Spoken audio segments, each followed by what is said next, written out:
অনেকদিন আগে একটা গ্রামে শিরিন নামে একটা কিশোরী তার সৎ মা ও সৎ বোনের সাথে থাকত।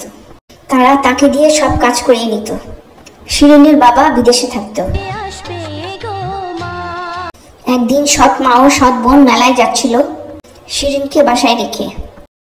শিরিনের খুব মন খারাপ হলো।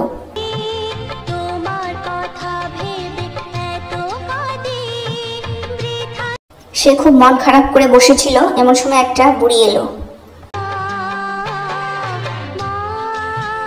তার কাছে খাবার চাইল।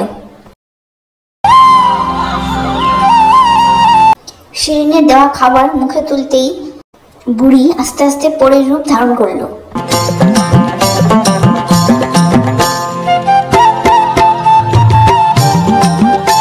শিরিনের গায়ে জাদুর লাঠি ছোঁয়াতেই শিরিনের কাপড় চেঞ্জ হয়ে শিরিন একটি অনিন্দ্য সুন্দরী রাজকুমারীতে পরিণত হলো।